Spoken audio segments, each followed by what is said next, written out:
Ayon, what's up mga katunay? Ayan. Medyo paus tayo ngayon, no? At eto, nagbabalik uli ang inyong lingkod na si BT. Hindi din nakapag-reaksyon sa kadahilanan na syempre, hindi naman tayo ganun laging malakas, no? Medyo tayo ay nagkaroon ng matinding trangkaso. Oo, trangkaso na sinamahan pa ng rayuma. Wow, kamusta na mga katunay? At syempre, hindi ko naman kayo pwedeng kalimutan ng ganun-ganun na lang. Syempre, nung nakarecover na ako ngayon, syempre, babalik na rin tayo uli. Kailangan hindi natin mapalagpas kung ano yung mga nangyayari, di ba? Kailangan maging updated pa rin tayo dyan. Diba? Kailangan makapagbigay pa rin ako ng reaksyon. O, kamusta mga katunay? O, masyado na ako nagiging madaldal. Ayon, syempre itong balitang ating matutunghayan ngayon ay nagbula kay Malacanang Watch 2024. At ito po ang inyong lingkod na si BT na magbibigay ng reaksyon at komento dito sa video na ating matutunghayan ngayon. At wag na natin pagtagalin at sabay-sabay na nating panoorin ang laman ng video na hatid sa atin ni Malacanang Watch 2024 at bibigyan natin ng reaksyon ng balitang ito. Pasok! Medyo nakakabahala ang ating pag-usapan ngayon. Aba, Mike. Ayon, syempre bago natin simulan ng videong ito, nice ko nga pala magbigay ng credits dun sa boses na madidinig natin at bibigyan ng reaksyon ngayon, no? At syempre, boses pa lang. Hindi na natin mapagkakaila na si General Macanas. Ayan, tuloy natin mga katunay. Syempre, supportahan natin the General's Viewpoint. Pasabog si Senator Amy na yung mga kalaban sa politika ni BP Inday Sara ay naghahanda ng 1 trillion pesos just to ensure na matanggal sa pwesto si BP Sara through impeachment. Sa isang press conference sa Senado. Host talaga, naghahanda ng 1 trillion pesos. Grabe, no? Mapatanggal lang si Sara Duterte. Ganun na ba kabigat at ganun na ba katinding threat si VP Sara sa kanila? O, sagutin ko na. Yes. Halos lahat ng bagay ginawa na nila para si Sara Duterte, si VP Sara, ay matanggal sa kanyang katungkulan. Madumihan ang pangalan. Kaso nga lang, sila lang yung mga naniniwala sa mga sinasabi nila. Ang problema, gusto nilang paniwalain yung mga tao sa mga sinasabi nila, ang kaso, hindi naniniwala yung mga tao sa sinasabi nila. 'Di ba? Lahat ng nilabas nila na pambibintang at kung ano-anong sinasabi kay Sara Duterte, as in VP Sara Duterte, di ba? Parang gano'n. Ay walang kakwenta-kwenta. Hindi tumatalab. Hindi pinapakinggan ng taong bayan ang mga ibinibintang nila kay VP Sara. Di ba? So sila lang yung napapahiya. Sila yung nasisira. Ngayon, kung totoo man yan na trilyon ang ginagagamitin para si VP Sara ay matanggal, wow, grabe. Kaninong pera yan? Nag-ambag-ambag kayo. Aba. Okay lang, sige, kung nag-ambag-ambag kayo. Ang kaso nga lang, baka naman pera ng taong bayan yan. O saan ba? Saan ba? Pakinggan natin. Diba, mali mo, hindi naman pera ng taong bayan. Diba? Parang gigisahin nyo kami sa sarili naming mantika. Kami ayaw namin matanggal si VP Sara, tapos kayo. Diba? Pakinggan natin. Tinanong si Senator Amit tungkol sa third impeachment complaint na na-file kahapon. Ayan, nabanggit niya yung 1 trillion pesos na budget.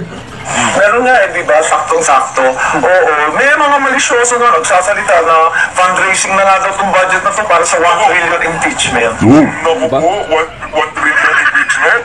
Nagkakabistuhan na, oy, tambalos na sa tao ba ito? Naku 1 trillion impeachment? Aba, si Senator Amy na ang bumibisto sa inyo. Binibisto kayo ni Madam Amy ba? Aba, paano ngayon yan? Paano nyo malulusutan yan? Diba? Alam nyo, kahit pa paano, no? Kahit nandito si Madam Amy, si Senator Amy, dyan sa mga kamag-anak niya, di ba? Mga kamag-anak niya, is talagang may mga revelasyon pa rin siyang inilalabas na parang sinasabi niyang parang pinaplano nila, parang ganyan. Pinaplano ng mga ano, di ba? Nilalaglag kayo. Kaya nga minsan, no, hindi inaano pa rin, kahit na ganyan ang ginagawa ni Senator Amy, no, hindi pa rin, napapag-isipan pa rin siya ng hindi maganda. Nagpe-play safe ka lang kasi nalalaman mo na malakas si Sara Duterte. Ganon pa rin ang sinasabi sa kanya. Madalang yung nagsasalita na, baka naman talagang kampi si Senator Amy kay BP Sara at ayaw naman talaga kay Siguro kung sa usapang Bongbong VP Sara, PBBM VP Sara, yung kakampihan ni Senator Amy, medyo syempre parang babalansi yan eh. Kahit sabihin na medyo inis siya kay PBBM, hindi pwede niyang talikuran yung sarili niyang kapatid. Kapatid is kapatid pa rin. 'Di ba? Matimbang pa rin ang dugo sa tubig. 'Di ba? Kahit matalik silang magkaibigan ni BP Sara. Ngayon, syempre parang ganito nilang gagawin niya, parang sige, yung sinabi niya dati na di naman ako parang wala na siyang papanigan. Parang gano'n na lang. 'Di ba? Para wala na lang kaso nga lang may mga nakakita na parang si Senator Amy nga, 'di ba, lumabas doon sa slate ni nila PBBM, 'di ba? Doon siya lumabas, siya pa yung parang nag-endorse si Senator Amy. Kaya marami nainis kay Senator Amy. Senator Amy kasi. Parang gano'n. No, parang hindi malaman si Senator Amy, ano ka ba, saan ka ba talaga, ano ka ba, dilaw, puti, dilaw, itim, blue, white, yellow, green, blue. Parang ang gulo-gulo. Pero kalimutan na natin yan. Pero kung kay Tambi naman, tsaka kay BP Sara, ay sigurado. Siguro naman. Kakampi talaga si Senator Amy kay BP Sara niyan. Yan nga lagi talagang nilalaglag ni Senator Amy, si Tambi. Si PH update ito ang nagsasalita. Budget for impeachment. Bigla akong kilabahan. So, itong budget gagamitin for the impeachment? 1 trillion daw ang inaasam-asam na lilikumin eh. Para? Alam mo, larong marites, hindi ko alam. Totally without basis, but it's been marites. So, Matinding marites yan, Senator, ha? Grabe, ha? May preparation ka na sakaling umakyat dito sa Senate yung Wala. Wala akong preparation. Pero alam ko kung anong gagawin ko. Magkakausap na kayo ni Vice President Sara since yung... Oo naman. So, how was it, ma'am? Pero hindi ako... So, unang pag-usapan natin yung friendship ni BP Sara at ni Senator Amy. Nagtuturingan pa rin ba silang magkaibigan? Kasi marami ng mga DDS na nagagalit na kay Senator Amy. Tinatawag siyang manggagamit. Para sa akin kasi, General Macanas, parang sa pagkakaibigan, yung tiwala wala na ron. Wala na. Kung kay VP Sara tatanungin, ni tiwala ni VP Sara wala na. Kaibigan, pwedeng madali lang naman sabihin kaibigan, kahit wala kang tiwala, pwede mong maging kaibigan ng isang tao. Baga, wala akong tiwala dyan, pero kaibigan ko yan. May mga ganun. Iba talaga yung, matalik na kaibigan, yung karugtong ng bituka. Diba? Parang ganun. Parang matimbang pa sa dugo. Diba? Ang pelikula. Iba talaga yung ganun. Wala talagang laglagan yun. Kahit sino nilalaglag, kahit sarili mong kamag-anak, ilalaglag mo na. Kahit kapatid mo, tatay mo, nanay mo, kung talagang mahal mo yung kaibigan mo. Ganun talaga yun. Pero kay VP Sara kasi kung sa lang, hindi na para hindi na para ibalik pa ni VP Sara yung dating pagtitiwala niya. Kasi nga napakalaki na lang nasira. 'Di ba? Kasi syempre, nung mga panahon nga naman ito, dati pa lang na talagang si VP Sara ay masyado nilang ginigipit, iniipit, kailangan ng tulong nila, 'di ba? Is wala naman talagang nagagawa masyado. Hindi man lang sila napagtanggol ng maayos, hindi man lang sila na di ba? Kaya syempre pa, maiimbyer na si VP Sara niyan. Di ba? Hanggang sa ngayon, sa nangyayari, gusto siya ipatanggal. Pero parang si Senator Amy kasi, ang ginagawa niya is gusto niya pa rin parang ipagtanggol si VP Sara. Parang gusto niya pa rin, gusto ko pa rin gusto pa rin kitang tulungan. Magkaibigan tayo. Kumbaga siguro kay Senator Amy, kaibigan tayo, may tiwala ako sa iyo. Magkaibigan. Pero kay VP Sara kasi parang kaibigan mo lang ako. Parang ganun. Pero wala na yung tiwala eh. 'Di ba? Yung tiwala ko parang gano'n na yun. Kasi nga si VP Sara, 'di ba, yung tiwala wala na. Mahirap nang ibalik. Kapag ang tiwala sa pagkakaibigan ay nasira na, napakahirap nang ibalik 'yan. Kahit sa relasyon, 'di ba?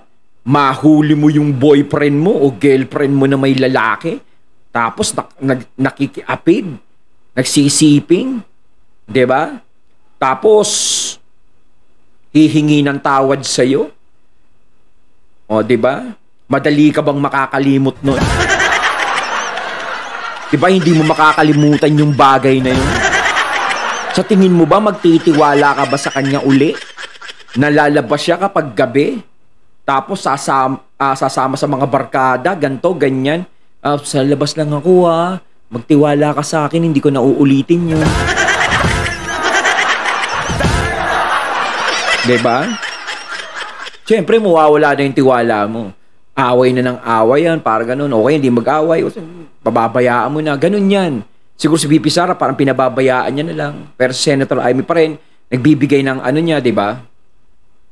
Honestly, if you ask me, nakikita ko na itong si Senator Amy, gusto niyang tulungan si VP Sara.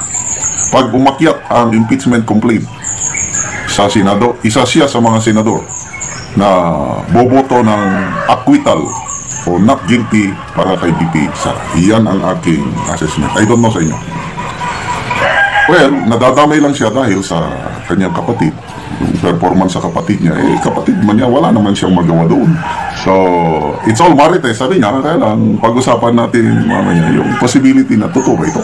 Aba, it's all marites lang. Pero yung marites na yan, syempre, hindi naman maimamarites yan kung wala talagang pinanggalingan si Marites. Diba? Baka dumaan muna kay ano yan, baka dumaan kay Olivia bago dumating kay Marites. At ano kaya ang reaksyon ni VP Sara? Oo naman. Pero hindi pa kami nagkikita eh. Kasi Ano na lang kayo nag-kausap, ma'am? Nung since nung maalala, kung nakita ko siya, pero hindi siya nakita. pero ma'am, since nung outburst Kasi panay punta niya sa Davao, at ako naman wala nang ginawa kundi lumipad sa kasuluk-sulukan ng daigdig. So, parang tigil naman niya yun. Ano yun, ma'am? May na-workout kayong ceasefire, parang tigil naman yung sagutan ni Presidente at ni Vice. Tulad ng sinabi ko, pinagdadasal ko na lang silang lahat. Pero Yan ang problema natin dyan, Sir Amy. Huwag kong ganyan, huwag nyo magdaan sa dasal. Gusto nyo magdasal, punta kayo sa ano. Huwag kayong magsinado, punta kayo ng kumpleto, magmati kayo kahit na may anak na kayo. Pero yung dadaan sa dasal yung mangyayari sa ating bansa. Tandaan mo natin na ang dasal na walang gawa, bako. Diba? Inutil na, walang kwenta. Puro dasal na, wala ka na. Simple lang naman yan, sabihin mo yung kapatid mong pangako.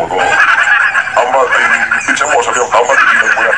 O, yung kapatid mo, oy, tigilan mo kakapulburan, magtrabaho ka. Alam mo si Ben David yung nagsasabi. Ano kasi, naka-effects eh. Ano makikita mong senaryo? Aakyat kaya sa Senate yung impeachment complaint? Magandang tanong yun. Aakyat ba? yes, hindi ba?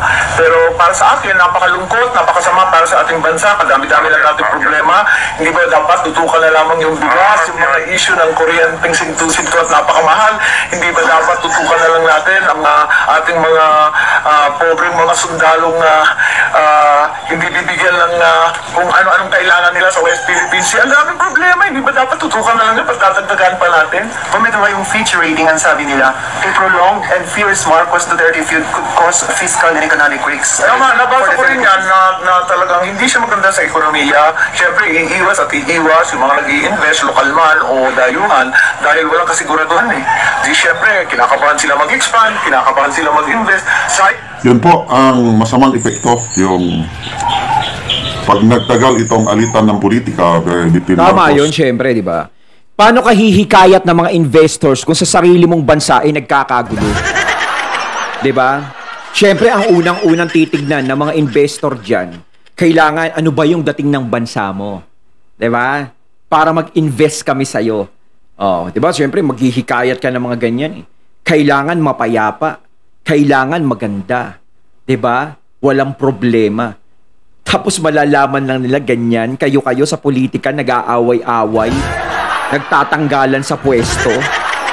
Kung sana kayo-kayo lang nakakabalita sa ganyan, sigurado nababalitaan na din sa ibang bansa yung pag-aaway ninyo. Diba? Nakakahiya tayo. Sobra na talaga. Dahil sa kapangyarihan, dahil sa upuan na gustong upuan, diba? Sa palasyo na gustong tiran, lahat ay nagkakagulo. Ginagawa talaga lahat ng paraan para matikman ang ganong posisyon.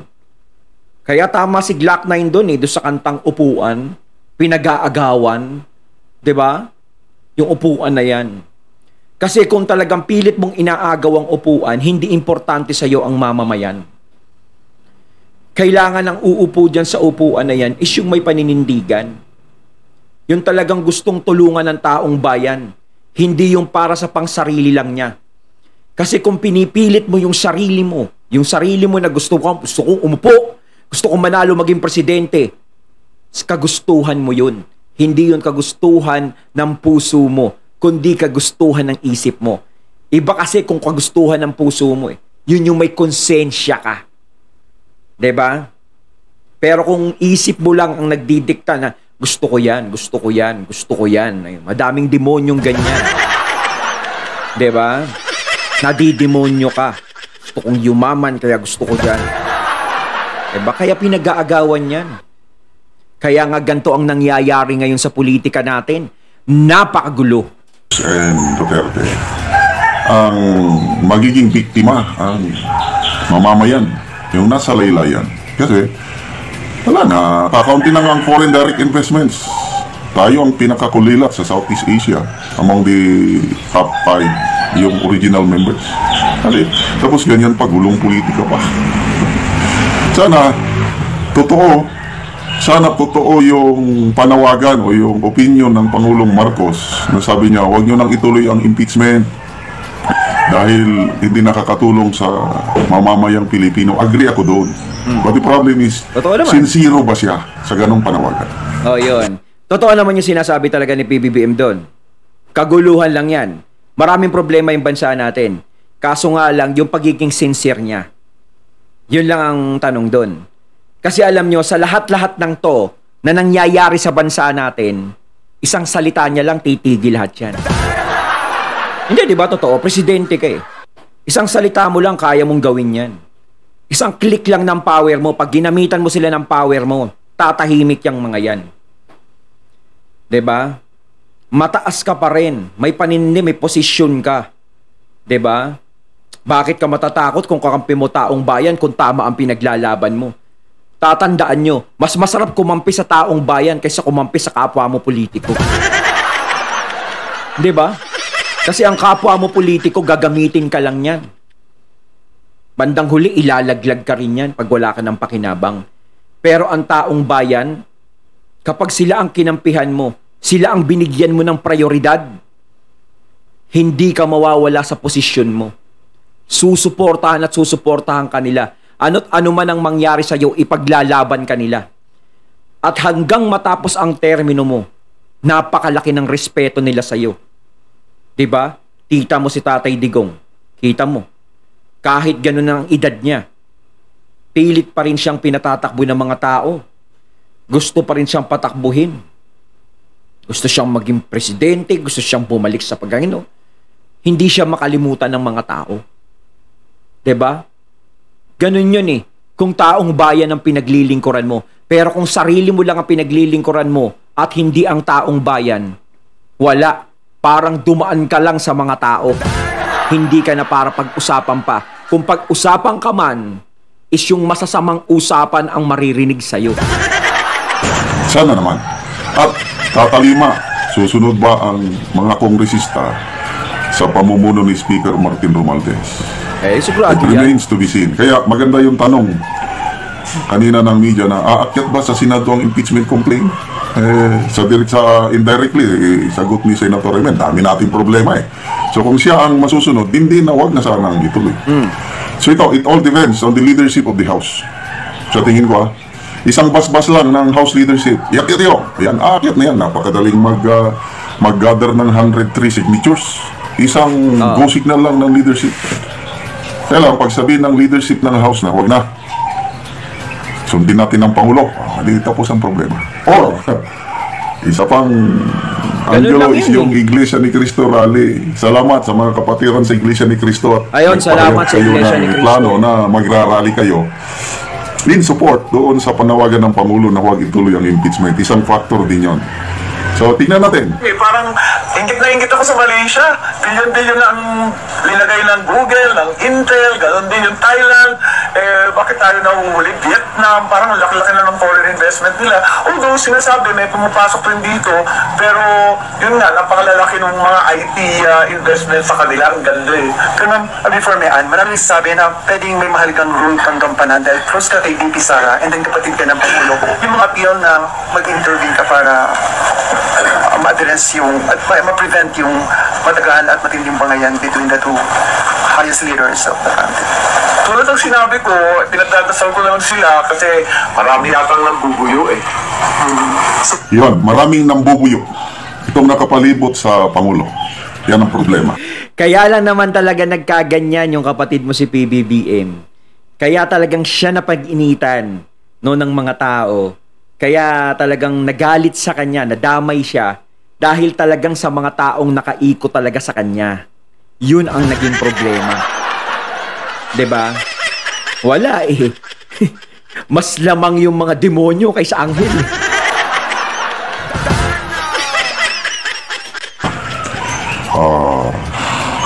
Yung influence, sa tingin ko lang yung influence ni Senator Amy sa kapatid niya is konti na lang. Kasi ang mas napapakinggan ng Pangulo, yung mga nambubuyo. Yun ang problema. So, balik tayo sa issue.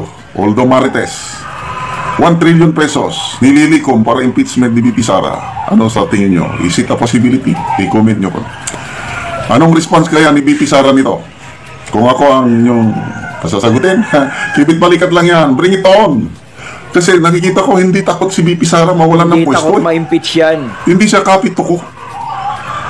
Ang kanya kaya nga yung binibintang kay VP Sarang gusto pag takot siyang mawala, yung ganto, ganyan, ganit sa kapangyari. Naku, kagago. Kalokohan lang yun. Anong tama ipaglaban niya? Kung anong mangyari, matanggal siya, okay lang sa kanya. Inayawan niya ang naging presidente. The presidency in 2022 was mine already. But ayoko. Tumakbo lang siyang vice president kasi may nakiusap o pinagbigyan. Ngayon, napagbigyan sila. Tapos ganito ang ginagawa kay VP Sara. Kaya, sa nakikita ko, baliwala yan kay VP Sara. Basta laban lang hanggang sa makayanan niya. And diyan ako bumibilib sa karakter ng ating vice presidente. So, 1 trillion, bring it on. Sabi nga ng BP, kahit anong gawin ng tao, ang plano ng Diyos pa rin ang masusunod. Doon ako bumibilib yung paniniwala niya sa Diyos. Ako rin, naniniwala rin ako kung anong pag plano ng Diyos na magpresidente si VP Sara by 2028, wala silang magagawa. Darating at darating. Ayun, natating natunghayan ng video na nagbula kay Malacanang Watch 2024 at syempre natunghayan natin ang boses na yun na binigyan natin ng reaksyon na nagmula kay General Macanas.